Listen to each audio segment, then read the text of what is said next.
Bonjour à tous et bienvenue à ce nouveau numéro du Dessous des Data. Alors aujourd'hui, on va parler de la Chine, des États-Unis, hein, de la relation entre les États-Unis et la Chine, avec quelques éléments de réflexion. C'est vrai qu'on a eu cette visite d'État de Donald Trump en Chine qui s'est achevée sur quelque chose d'assez mitigé. On a le sentiment que les deux puissances se sont jaugées. On a senti quand même que la puissance américaine était un peu en faiblesse face à la puissance chinoise. On a eu beaucoup de déclarations, notamment sur le fait que la Chine, pour l'instant, semblait profiter des difficultés que subit les États-Unis au Moyen-Orient, que finalement l'économie chinoise donne l'image de très très bien s'en sortir face à ce conflit au Moyen-Orient et que finalement les États-Unis étaient plutôt en position de faiblesse face à la Chine et du moins on était sur un président américain très demandeur face aux Chinois. Et puis, il y a eu cette histoire de Taïwan, naturellement, sur lequel la diplomatie chinoise a beaucoup appuyé. Et donc, on a le sentiment que finalement, c'est un échec pour l'administration Trump, qui n'a pas su véritablement faire évoluer les choses dans les relations commerciales avec la Chine, dans les annonces de contrats.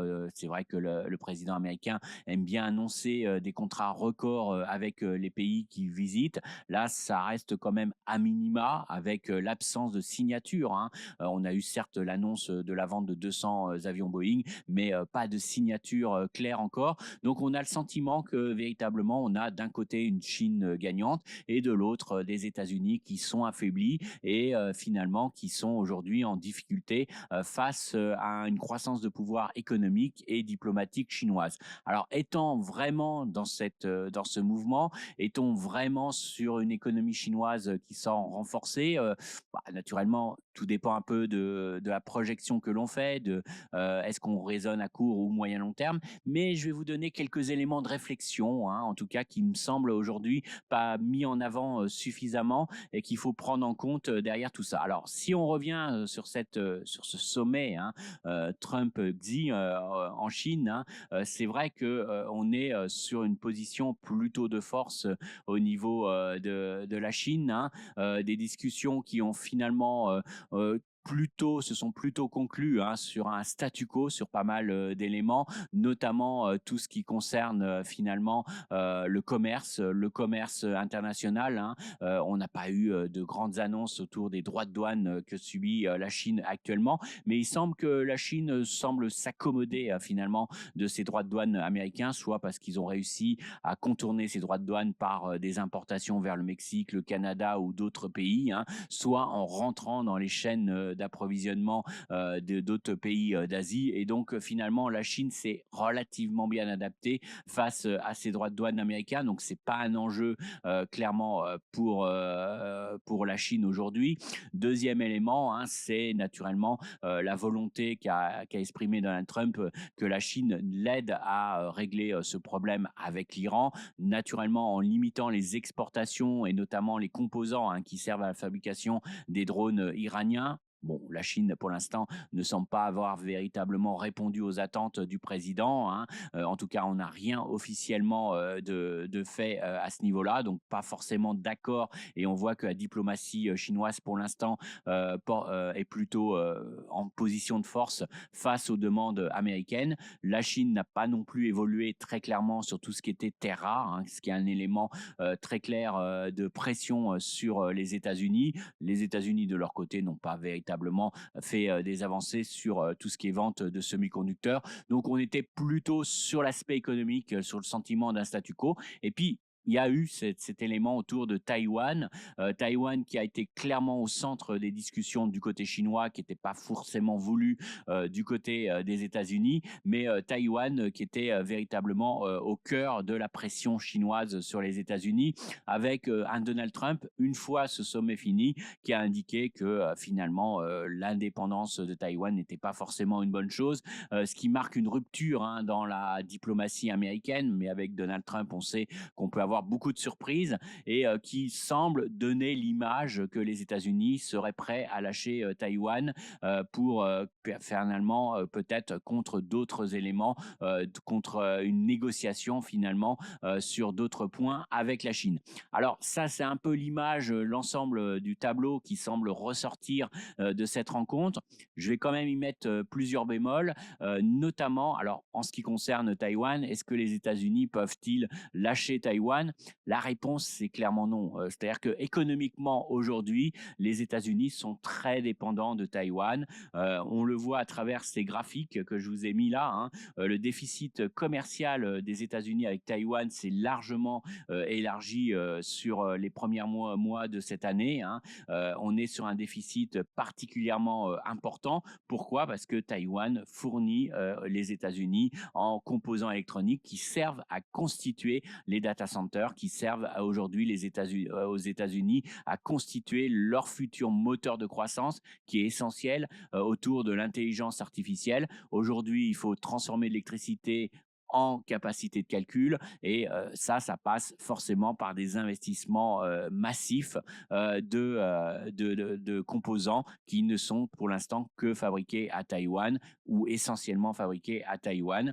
Et donc les États-Unis sont plus que jamais dépendants de Taïwan. Et c'est vrai qu'un conflit aujourd'hui dans cette phase d'industrialisation de l'IA entre la Chine et Taïwan, avec tous les risques que cela pourrait comporter sur les destructions potentielles d'usines de TSMC, ça mettrait en cause tous ces investissements autour de l'intelligence artificielle et surtout tous les projets qu'a aujourd'hui les États-Unis de développement de l'intelligence artificielle comme moyen d'assurer sa croissance et finalement son pouvoir sur les autres économies à travers le monde grâce à cette avancée technologique. Car derrière ça, naturellement, il y a un enjeu de souveraineté. Les États-Unis veulent avoir les meilleurs modèles, les meilleures capacités de calcul sur leur territoire pour derrière contrôler la data, contrôler l'intelligence artificielle. Et donc, forcément, c'est un enjeu aussi géopolitique derrière ce contrôle de l'intelligence artificielle au niveau du sol américain. Sauf que rien ne se fera, rien ne pourra être fait, rien ne pourra s'investir sur le sol américain sans avoir les moyens qui sont produits au niveau de Taïwan. Donc Taïwan est d'autant plus essentiel. Donc attention aux propos de Donald Trump, attention à cet aspect où on pourrait penser que les États-Unis sont prêts à lâcher et laisser la Chine finalement agir au niveau de Taïwan. Ça, je pense qu'on est plutôt des deux côtés, hein, en train de temporiser au maximum cette histoire de Taïwan. C'est un objectif essentiel pour la Chine, mais pour l'instant, tant que les États-Unis sont aussi dépendants sur leurs fournisseurs taïwanais, il semble peu probable qu'il y ait beaucoup d'évolutions géopolitiques autour de Taïwan. En tout cas, moi personnellement, je ne vois pas les États-Unis prendre ce risque-là pour le moment. Second élément, est-ce que la Chine est véritablement si gagnante que ça de ce qui se passe aujourd'hui? Alors certes, au niveau politique, au niveau diplomatique, la Chine se veut plutôt une diplomatie stable, une vision de long terme. Donc forcément, ça donne une image de la Chine peut-être un peu plus positive que le président américain qui est très versatile. Mais si vous regardez sur l'économie même, est-ce que la Chine souffre? La question est quand même oui. Oui, la Chine souffre.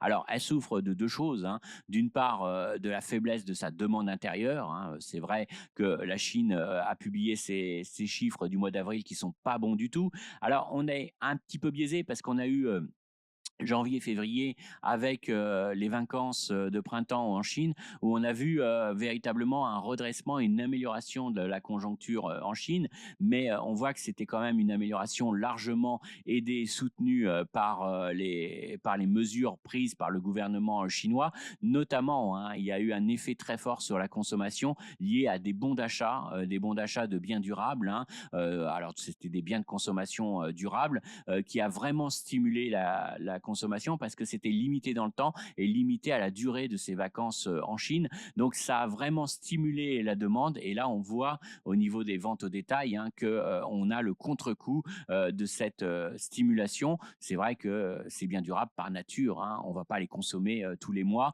Donc à un moment donné, on booste artificiellement la demande, ça tire un petit peu la croissance économique sur le début d'année, mais derrière on va vers quelque chose de beaucoup plus modéré. L'autre élément élément, hein, c'est que le secteur industriel connaît un net ralentissement sur l'activité industrielle, hein. Ralentissement, donc ça veut dire que quand même, ce qui se passe depuis le Moyen-Orient, le fait que l'Asie souffre énormément, hein, de ce qui se passe au Moyen-Orient, qu'on aille quand même des usines au niveau de pas mal de pays qui tournent au ralenti pour économiser de l'énergie, pour faire face à ces problèmes de pénurie de pétrole, eh ben, indirectement, ça impacte aussi la Chine, parce qu'on ne peut pas dire que la Chine, et c'est de plus en plus ancré dans le process de production de ces différents pays d'Asie, et puis derrière, penser que la Chine est totalement immunisée face à ce qui se passe. Alors certes, la Chine souffre moins que les Philippines, que la Malaisie, que d'autres pays, parce qu'ils avaient des stocks de pétrole, qu'ils ont donc la capacité aujourd'hui de faire face et de limiter les problèmes de pénurie, à condition naturellement que la situation ne persiste pas trop longtemps au niveau du Moyen-Orient. Mais la Chine est quand même affaiblie par ses partenaires commerciaux, hein, et donc par ses exportations vers ces pays-là. Donc on ne peut pas dire que l'industrie chinoise ne souffre pas. On est quand même dans une situation compliquée. Et puis derrière, derrière quand même, s'il y a un choc inflationniste qui pèse sur le pouvoir d'achat des ménages américains et européens, même si du côté des États-Unis, on voit qu'il y a plutôt une résilience, mais du côté de l'Europe, on voit que ça a un impact assez fort sur la consommation. La Chine aussi subira ce contre-choc, sans oublier que dans l'environnement actuel, on est clairement sur des risques de rupture de chaîne d'approvisionnement. Alors c'est vrai qu'à court terme, on voit les données d'enquête, hein, qui nous montrent que l'industrie a plutôt tendance à accélérer et à importer, mais c'est des stocks de précaution qui sont en train d'être mis en place, des stocks parce qu'on a les peurs de pénurie, des peurs de déstabilisation des chaînes d'approvisionnement. Et donc finalement, ça veut dire que la fin d'année s'annonce quand même aussi particulièrement difficile pour tout le secteur exportateur chinois. Donc la Chine qui est pris entre deux feux, d'un côté une demande intérieure qui reste largement sous-estimé, en tout cas qui reste largement impacté, hein, par la situation dans l'immobilier qui se redresse pas, les mesures qui ont été prises par le gouvernement chinois, notamment dans les infrastructures de construction pour relancer un peu la partie construction, ne portent pas ses fruits, hein. On voit que ça commence à ralentir après un début d'année qui était plutôt bon, et on voit que l'immobilier, lui, ne redémarre pas réellement, et il reste sous pression actuellement, hein. L'immobilier qui reste quand même largement dépendant du désir des ménages chinois d'investir dans ce pôle. Et pour l'instant, on voit que la crise n'est pas en voie de résolution. On est toujours, hein, sur les prix dans l'immobilier neuf qui continuent de fortement baisser, que ce soit en mars-avril, hein, et on est toujours sur une baisse assez forte de l'investissement immobilier. Donc pour l'instant, on est sur quelque chose qui reste compliqué, un investissement industriel qui ralentit, une activité industrielle appelée à fortement ralentir dans les prochains mois, une demande intérieure qui a été ponctuellement stimulée, mais on voit qu'il n'y a pas d'effet multiplicateur, hein. Et donc voilà, on reste quand même sur une économie chinoise qui reste en grande difficulté. Seul peut-être indicateur positif, hein, c'est le marché du travail qui se maintient relativement bien selon les chiffres officiels, hein, pour l'instant, mais on voit que la situation est loin d'être euphorique. Donc la Chine n'a pas forcément non plus intérêt à ce que ce conflit au Moyen-Orient persiste, n'a pas non plus intérêt à ce que les tensions augmentent entre les États-Unis et la Chine. Donc on voit qu'il y a aussi une pression économique sur la Chine. Et puis un petit point aussi qu'on parle peut-être pas assez. Alors c'est un débat, hein, c'est pas nouveau, hein, mais on a eu des nouvelles évaluations. Alors ça vient plutôt du secteur privé, hein, parce qu'officiellement tout va bien en Chine, hein. Mais on a eu une nouvelle évaluation qui est sortie sur le montant des prêts non performants dans le bilan des banques chinoises, 3000 milliards de dollars, hein. Ça représenterait 18% du PIB. Alors, c'est un écart important parce que le taux de prêts non performants selon des estimations privées, et il y a quand même un consensus qui semble de plus en plus se dégager autour de ce niveau, hein, à quelques pourcents près, mais on serait à peu près sur 10% des prêts qui ne seraient pas performants, qui ne seraient pas rentables, qui seraient en défaut de paiement, alors que les chiffres officiels chinois sont à peine à 1,5. Donc 10, 1,5, on raconte pas la même histoire. Et l'écart est tellement important que ça vaut le coup quand même de se poser la question, comment ça se fait qu'on a un tel écart dans l'estimation des prêts non performants. Alors ça s'explique par un élément, c'est que les banques chinoises, face à un emprunteur en difficulté, une entreprise en difficulté, ne veut pas enregistrer des crédits douteux.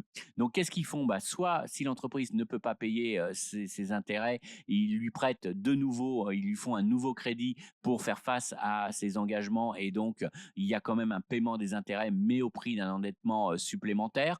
On a vu aussi des restructurations de dettes qui ont été faites de manière, important, hein, des renouvellements ou des augmentations de lignes de crédit et donc les estimations, hein, c'est ce qu'on appelle, l'effet zombie, hein, les prêts, zombies. C'est-à-dire qu'on maintient en vie, des entreprises qui devraient mourir, qui devraient faire faillite, qui augmenteraient forcément les taux de défaillance dans les bilans des banques, mais on les maintient artificiellement en vie au prix d'engagements supplémentaires, hein, et donc d'une prise de risque supplémentaire du secteur bancaire, mais on les maintient en vie parce qu'on estime que la crise est court terme et qu'elle pourrait rebondir, améliorer. Et puis surtout, on ne veut pas amplifier la crise immobilière.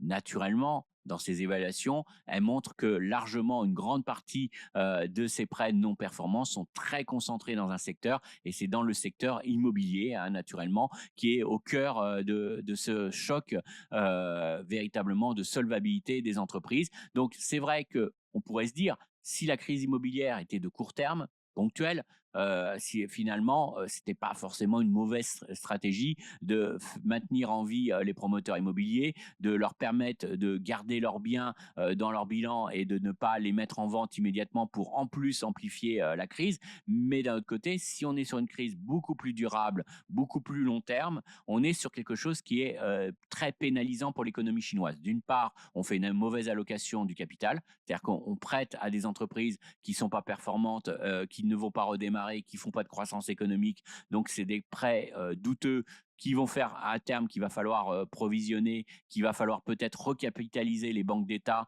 face à ces pertes. Donc c'est quand même un coût pour l'État, c'est un vrai problème de performance économique, hein. Et puis d'autre part, ça veut dire que on règle pas le problème de la crise, on l'entretient. C'est-à-dire que dès qu'on va avoir un petit peu d'achat immobilier, on a toutes ces entreprises qui sont prêtes à remettre des biens sur le marché, ce qui va encore déséquilibrer. Et donc, on peut étendre la crise. L'avantage qu'on avait eu avec Lehman Brothers aux États-Unis, certes, la crise avait été brutale, mais on avait assaini la situation, on avait recapitalisé les banques, on avait assaini la situation au niveau des prêteurs. Chacun prend ses pertes et puis après, on redémarre. Là, on est sur quelque chose qui peut se prolonger, qui va prolonger l'ajustement artificiellement, qui va peser lourdement sur la croissance et la productivité de l'économie chinoise, qui a aussi d'autres éléments hein, qui pèsent sur son activité, notamment le vieillissement de sa population. Et globalement, on a des pertes. Alors certains mettront en avant que ces pertes pourraient être progressivement absorbées par le secteur bancaire pour limiter l'ampleur des recapitalisations. Mais d'un autre côté, voilà, c'est un élément qui va peser et ça veut dire que peut-être que cette crise immobilière, elle est appelée à persister, à perdurer et à longtemps encore, pendant plusieurs mois, encore peser sur la croissance chinoise. Donc voilà, ça prouve aussi que l'économie chinoise a des vrais problèmes structurels, démographiques, endettement, problème de créances douteuses, endettement, consommateur chinois qui reste encore traumatisé et très peu dynamique dans sa consommation et des mesures de relance au niveau de l'État chinois qui ont un impact à très court terme, mais qui n'ont pas véritablement un impact de relance d'effets multiplicateurs. On voit que les effets finalement multiplicateurs sont relativement faibles. Alors, il ne faut pas sous-estimer pour autant la force et la compétitivité d'une grande partie du secteur industriel chinois. Ça reste vrai. Ils ont encore des avancées technologiques importantes dans certains secteurs de pointe, hein. On le voit dans l'énergie renouvelable, on le voit dans les composants électroniques, dans certains investissements qu'ils font dans les hautes technologies, la robotisation, etc. Donc la Chine a des points forts, naturellement. Il ne s'agit pas de modérer tous ces éléments-là, mais c'est surtout de mettre en avant que face à ces éléments un peu structurels, positifs ou négatifs, on a des éléments conjoncturels qui restent particulièrement inquiétants pour le pouvoir chinois. Et donc derrière cette image de façade, cette communication comme quoi la Chine, tout va bien, que l'économie chinoise est insensible à ce qui se passe au Moyen-Orient, qu'elle est insensible aux droits de douane américains, que tout ça se passe sans grand problème pour l'économie chinoise, on voit que les choses sont sûrement beaucoup plus complexes et demandent à être sur une analyse un peu plus fine. Alors pour autant, est-ce qu'il faut jouer la bourse chinoise? Est-ce qu'il faut véritablement se retirer? Moi, je pense que effectivement, hein, on a peut-être des îlots de croissance en Chine qui persistent, notamment dans tout le secteur technologique, hein. C'est un secteur qui peut encore fortement croître. Les semi-conducteurs en Chine, c'est un secteur qui est tellement subventionné, tellement prioritaire pour le gouvernement chinois que c'est un secteur qui peut encore avoir des potentiels de croissance très forts. Donc on a des pépites en Chine sur lesquelles on peut aller très clairement, sur lesquelles on a des potentiels de croissance très forts parce qu'on a un secteur hyper compétitif, hyper dynamique en Chine avec de la recherche et développement de pointe. Donc oui, il y a ces forces-là, mais attention, pour jouer l'ensemble de la Chine, l'ensemble de l'indice chinois, l'ensemble de l'économie chinoise, attention, attention, parce que très clairement, on a des éléments de fragilité conjoncturelle. Bah, on est quand même, on sous-estime largement, notamment au niveau occidental, les impacts de cette crise au Moyen-Orient, et ça aura des impacts assez forts. On sous-estime les problèmes intérieurs chinois, les problèmes de demande intérieure en Chine, et donc attention, si on veut jouer l'ensemble du marché chinois, prudence. Il faut être plutôt spécialisé sur quelques secteurs, faire du stock picking et plutôt se spécialiser sur les secteurs exportateurs sur lesquels la Chine a un vrai avantage conjoncturel, un avantage compétitif, je veux dire, et véritablement être prudent sur l'ensemble de l'indice chinois. Et puis surtout, attention, attention aux effets d'optique, attention à l'image que veut donner la Chine, hein. On a l'impression que pour l'instant, la situation est très favorable aux Chinois, mais la Chine doit aussi, aujourd'hui, tenir compte de tous ces éléments internationaux, de tous ces éléments d'aléas, et donc attention à ne pas surestimer aussi, la puissance chinoise. Donc voilà, beaucoup d'incertitudes, beaucoup d'inquiétudes, et en tout cas, peut-être pas une image aussi, tranchée que semblent nous envoyer, les médias autour de la Chine. Voilà ce que j'avais à vous dire, sur la Chine, hein. Donc beaucoup de prudence par rapport à cette économie chinoise, et peut-être une fin d'année qui s'annonce peut-être un petit peu plus compliquée que l'anticipent aujourd'hui les marchés sur la croissance chinoise, et en tout cas une Chine qui souffre naturellement de cette situation au Moyen-Orient. Voilà pour merci d'avoir suivi ce dessous des datas, et rendez-vous au prochain numéro.